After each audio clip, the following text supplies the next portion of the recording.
সম্পূর্ণ সরকারি নির্দেশনা মোতাবেক 2026 সালে প্রাথমিকের যেই রেজাল্ট ফরম্যাট নির্দেশনায় আছে সেই রেজাল্ট ফরম্যাট আপনারা কিভাবে এক্সেলে রেজাল্ট তৈরি করবেন।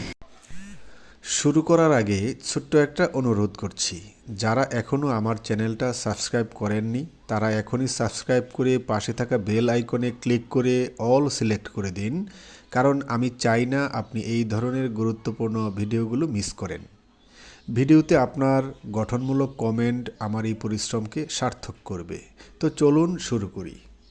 প্রথমে আমি দেখাচ্ছি প্রাথমিক স্তরের মূল্যায়ন নির্দেশিকা 2026 প্রথম থেকে পঞ্চম শ্রেণী পর্যন্ত। এই নির্দেশিকায় আপনারা দেখতে পাচ্ছেন মূল্যায়ন হবে দুইটি ক্যাটাগরিতে। একটা হচ্ছে প্রান্তিক মূল্যায়নটা হবে দুই ক্যাটাগরিতে, ধারাবাহিক মূল্যায়ন এবং সামষ্টিক মূল্যায়ন। ধারাবাহিক মূল্যায়নে কি বিষয় আছে এবং সামষ্টিক মূল্যায়ন তো শুধু লিখিত। মূল্যায়ন নির্দেশিকাটি আপনাদের কাছে অবশ্যই আছে, আপনারা মূল্যায়ন নির্দেশিকাটি পড়ে দেখবেন এখানে মূল্যায়নের কি নির্দেশনা আছে সেই মোতাবেক এখানে যা যা নির্দেশনা আছে আমি সম্পূর্ণ নির্দেশনা মেনে মাইক্রোসফট এক্সেলে প্রাথমিকের রেজাল্ট ফরম্যাট তৈরি করেছি। আমি প্রথমে দেখাচ্ছি প্রাথমিকের প্রথম শ্রেণীর যে রেজাল্ট ফরম্যাট। এই প্রথম শ্রেণীর রেজাল্ট ফরম্যাটে আপনারা দেখতে পাচ্ছেন এখানে তিনটা শীট আছে। ডাটা 1 মানে প্রথম প্রান্তিক মূল্যায়নের ডাটা এন্ট্রি করবেন। ডাটা 2 মানে দ্বিতীয় প্রান্তিকের ডাটা এন্ট্রি করবেন। ডাটা 3 মানে তৃতীয় বা বার্ষিক পরীক্ষার নম্বর এখানে এন্ট্রি করবেন। তিনটা শীটে ডাটা এন্ট্রি করার পরে আপনারা দেখতে পাচ্ছেন রিপোর্ট শীট আছে আরেকটা। এই রিপোর্ট শীটে সম্পূর্ণ সরকারি নির্দেশনা মোতাবেক এই রিপোর্ট শীটটাও তৈরি করেছি। এখানে যা যা আছে আমি যদি একটু বড় করে দেখাই, বিদ্যালয়ের নামটা, তারপরে নিচে আছে শিক্ষার্থীর নাম, এটা ওটু চলে আসবে। রোল নাম্বার, এই রোল নাম্বারের ঘরে যদি আপনারা ক্লিক করেন তাহলে একটা ড্রপ ডাউন চলে আসবে। এই ড্রপ ডাউনে ক্লিক করলে আপনার ডাটা শিটে যতগুলি স্টুডেন্টের রোল নাম্বার আপনি দিয়ে রাখবেন ঠিক ততগুলি এখানে শো করবে। এখানে আপনি রোল নাম্বার একের জায়গায় আপনি যদি কিবোর্ড থেকে রোল নাম্বার সিলেক্ট করেন তাহলেও হবে, অথবা ড্রপ ডাউন থেকে সিলেক্ট করলেও হবে। কিবোর্ড থেকে যদি আমি রোল 3 সিলেক্ট করি, রোল 3 সিলেক্ট করে এন্টার চাপলে দেখুন আপনি রোল 3-এর সকল তথ্য এখানে চলে আসছে, ওটু চলে আসবে। তিনটা শিটের তিনটা পরীক্ষা প্রথম প্রান্তিকের নম্বরগুলি এখানে চলে আসবে।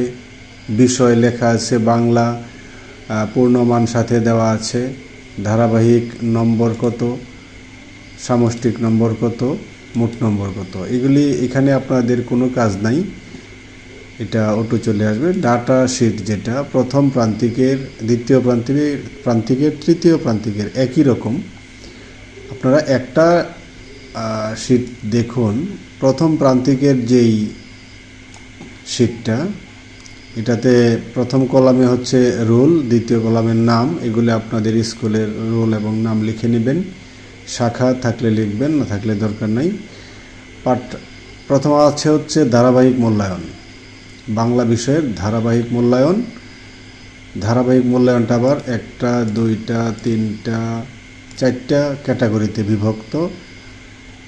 সরকারি নির্দেশনায় যেই মানবন্টন দেওয়া আছে আমি সেই মানবন্টনগুলি এখানে লিখে রেখেছি। এখানে মোট ধারাবাহিক মূল্যায়ন হবে 50 এবং সামষ্টিক মূল্যায়ন হবে 50।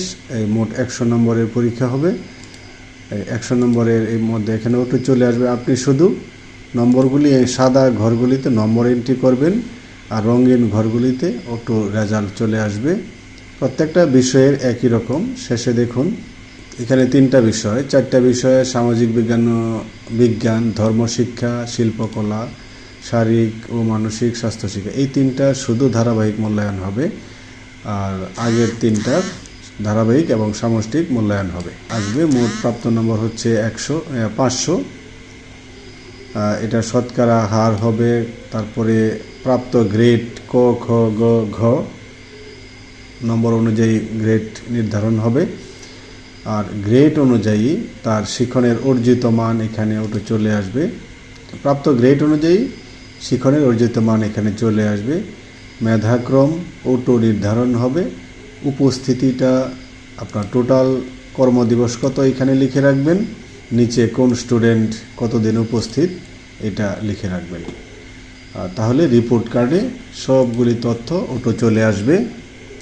আমি একটা শিক্ষার্থীর নম্বর এন্ট্রি দিয়ে আপনাদেরকে দেখাচ্ছি কিভাবে এই রেজাল্ট শিটটা কাজ করে। এখানে বাংলা বিষয়ের নম্বর এন্ট্রি দেওয়া আছে। আমি যদি ইংরেজি বিষয়ে 20-এর মধ্যে আমি দিলাম ধরেন 18, তারপরে 5-এর মধ্যে দিলাম 5, 5-এর মধ্যে দিলাম ধরুন 4, 20-এর মধ্যে দিলাম 15। এখানে ধারাবাহিক মূল্যায়নের টোটাল হয়েছে কত 42। সামষ্টিক মূল্যায়ন 50-এর মধ্যে আমি যদি দিই 45, তাহলে টোটাল নম্বর হইল কত 87। শারীরিক শিক্ষা ও মানসিক স্বাস্থ্য শিক্ষা এটাতেও 20-এ দিলাম 15, 5-এ 5, 5-এ 5, 20-এর মধ্যে 18, তাহলে টোটাল নম্বর হইল কত, প্রত্যেকটা বিষয়ের নম্বর এন্ট্রি দিলাম, টোটাল হইল এখানে 433। 500-র মধ্যে শতকরা 86.60।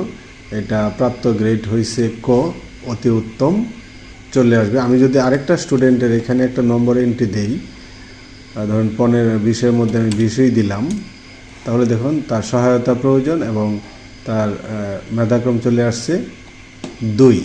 আমি যদি আরেকটা স্টুডেন্টের 3 নম্বর আরেকটা স্টুডেন্টের 20-এ 20 দিলাম, 5-এ 5 দিলাম, তাহলে তার নম্বর বেশি। এটা দেখুন এইটার মেধাক্রম চলে আসছে 2 এবং আগেরটা হয়েছে 3। এভাবে মেধাক্রমে নির্ধারণ হবে এবং রিপোর্ট কার্ডে আপনারা দেখুন রিপোর্ট কার্ডে এই তথ্যগুলো ওটো চলে আসবে। আপনি রোল নাম্বার 3 দিলাম, 3-এর জায়গায় যদি আমি 1 বসায় এন্টার প্রেস করি, তাহলে দেখুন রোল 1-এর সকল তথ্য এখানে চলে আসছে এবং প্রথম প্রান্তিকের মোট কর্মদিবস, উপস্থিতি এবং শতকরা উপস্থিতি এইগুলিও চলে আসছে। বাম পাশে আপনারা দেখুন প্রথম প্রান্তিকের মোট নম্বরও এখানে চলে আসছে। দ্বিতীয় প্রান্তিকের নম্বর এন্ট্রি করা হয় নাই, তৃতীয় প্রান্তিকের এন্ট্রি করা হয় নাই, এই কারণে এগুলি আসে নাই। তো এখানে আবার তাদের যেই ব্যক্তিগত সামাজিক গুণাবলী এটারও একটা রিপোর্ট কার্ডে তার তথ্য থাকবে। এখানে সক্রিয়তা, শৃঙ্খলা, আচরণ এই বিষয়গুলো উল্লেখ করা আছে। যদি এই বিষয়গুলিতে তার পারফরমেন্স উত্তম হয় ক গ্রেড দিবেন, সন্তোষজনক হইলে খ দিবেন, উন্নতি প্রয়োজন হইলে গ দিবেন। এই যে প্রথম প্রান্তিকে 3টা ঘর আছে, 3টা ঘরে আপনি তাদের এই গুণাবলীর উপর মার্ক বসাবেন। তারপরে শ্রেণী শিক্ষকের স্বাক্ষর, প্রধান শিক্ষকের স্বাক্ষর, অভিভাবকের স্বাক্ষর।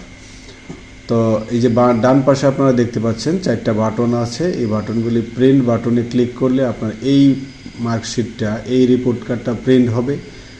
অল প্রিন্টে ক্লিক করলে আপনার ডাটা শিটে যতগুলো স্টুডেন্ট আছে সবগুলি স্টুডেন্টের এই শিখন অগ্রগতি প্রতিবেদন সকল স্টুডেন্টের একসাথে প্রিন্ট হবে। পিডিএফে ক্লিক করলে এই ফাইলটা পিডিএফ হবে, আর অল পিডিএফে ক্লিক করলে সবগুলি ফাইল পিডিএফ হয়ে একটা হোল্ডারে জমা হবে। এটা আমি দেখালাম প্রথম শ্রেণীর জন্য, ক্লাস 1-এর জন্য। ঠিক একই রকম আপনারা দেখেন ক্লাস 1 এবং 2-র একই ফরম্যাট এবং ক্লাস 3, 4, 5 তিনটার হবে একই ফরম্যাট। এবার আমি যেটা বের করলাম এটা হচ্ছে ক্লাস 3, 4, 5 এটার জন্য। তৃতীয় শ্রেণীর যেটা, এটা হচ্ছে বাংলা, ইংরেজি, গণিত, বিজ্ঞান, বাংলাদেশ ও বিশ্ব পরিচয়, ধর্ম। এই বিষয়গুলি হচ্ছে ধারাবাহিক মূল্যায়ন এবং সামষ্টিক মূল্যায়ন আছে। আর শিল্পকলা ও শারীরিক শিক্ষা ও মানসিক স্বাস্থ্য শিক্ষা এই দুইটা হবে শুধু ধারাবাহিক মূল্যায়ন। তৃতীয়, চতুর্থ, পঞ্চম শ্রেণীর জন্য মোট নম্বর হচ্ছে 700। এটার মধ্যে যত টোটাল পাবে তার শতকরা হার এবং প্রাপ্ত গ্রেড, শিক্ষণের অর্জিত মান, মেধাক্রম এগুলি আগেরটার মতোই আপনারা আমার এই রেজাল্ট শিট ব্যবহার করে খুব সহজেই প্রত্যেক পরীক্ষার রেজাল্ট প্রস্তুত করতে পারেন। শুধু নম্বর এন্ট্রি করবেন, এই ছাড়া আর কোনো ঝামেলা নাই। আপনারা যদি এই রেজাল্ট শিট নিতে চান তাহলে স্ক্রিনে দেওয়া নম্বরে হোয়াটসঅ্যাপে অথবা সরাসরি যোগাযোগ করুন।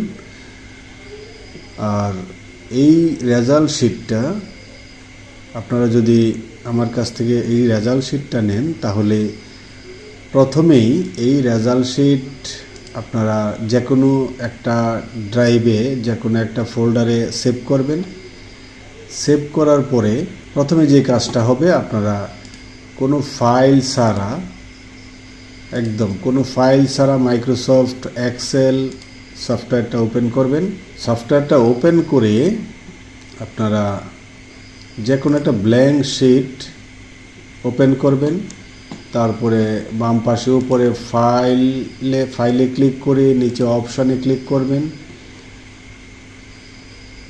তারপরে আসবে দেখুন ট্রাস্ট সেন্টার, বাম পাশে দেখুন ট্রাস্ট সেন্টারে ক্লিক করলে ডান পাশে ট্রাস্ট সেন্টার সেটিংয়ে ক্লিক করবেন। তারপর বাম পাশে উপরে দেখুন ট্রাস্ট লোকেশনস, এই লোকেশনসে ক্লিক করলে অ্যাড নিউ লোকেশনে ক্লিক করবেন। তারপরে এই যে পপ আপ উইন্ডো চলে আসছে একটা, এটাতে দেখুন ব্রাউজ লেখা আছে, ব্রাউজে ক্লিক করে আমার কাছ থেকে নেওয়া ফাইল রেজাল্ট শিটগুলি আপনি যেই ফোল্ডারে রেখেছেন সেই ফোল্ডারটা আপনি দেখিয়ে দিবেন। যেরকম আমি এখানে আমার রেজাল্ট শিটগুলি রাখা আছে লোকাল ডিস্ক ডিতে, এক্সাম রেজাল্ট এটার ভিতরে রাখা আছে। তো আমি শুধু এটা সিলেক্ট করে দেব ওকে, তারপরে ওকে, তারপরে এটা আমার করা আছে আগে, তারপরে ওকে দিয়ে বেরিয়ে আসবেন, আর কোনো কাজ নাই। তাহলে এই ট্রাস্ট লোকেশনটা দেখায় দিলে আপনার বাটনগুলি ঠিকঠাক মতো কাজ করবে। তো আজকে এই পর্যন্তই। ভিডিওটি যদি আপনাদের উপকারী মনে হয় তাহলে একটা লাইক এবং কমেন্ট করুন, আর আমার চ্যানেলটি সাবস্ক্রাইব করে রাখুন যাতে এই ধরনের ভিডিওগুলি আপনার মিস না হয়। ধন্যবাদ সবাইকে।